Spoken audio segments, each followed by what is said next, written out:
السلام عليكم. اهلا بكم في فيديو جديد من قناتكم قطط برية.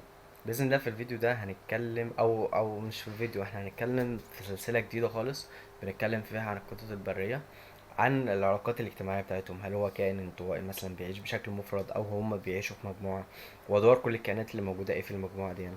تمام.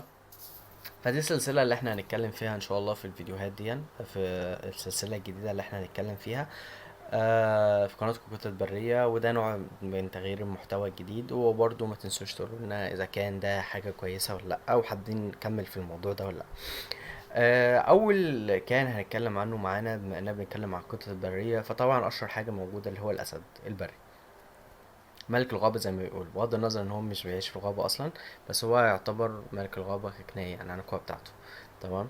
مع ان المفروض اصلا في الاصل زي ما احنا قلنا ان النمور هي اللي بتعيش في الغابة، لكن الاسود بتعيش في السافانا، ودي حشائش اصلا مش غابة.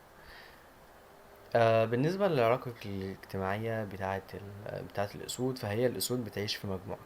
في الأغلب بتكون المجموعة دي بتتكون من أسد مسيطر أو اتنين أو أخين أو تلاتة مسيطرين على المجموعة دول.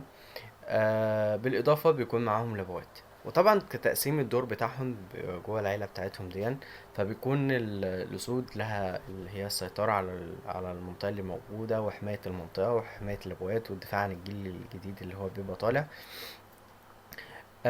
أما بالنسبة للإناث فبيكون الدور الأغلب أو الشائع ليهم هو العلاقات الأسرية العادية، اللي هو الاصطياد، والاهتمام بالأشبال الصغار، وتعليمهم الصيد والجيل القادم، وغيرها من الحاجات دي.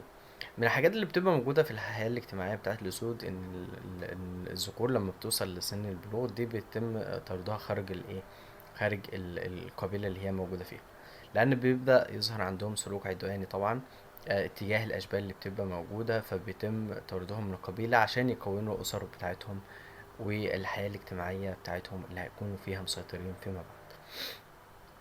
دي كانت نبذة بسيطة عن الحياة الاجتماعية داخل الأسود من خلال السلسلة اللي احنا هنتكلم فيها عن الحياة الاجتماعية للقطط البرية.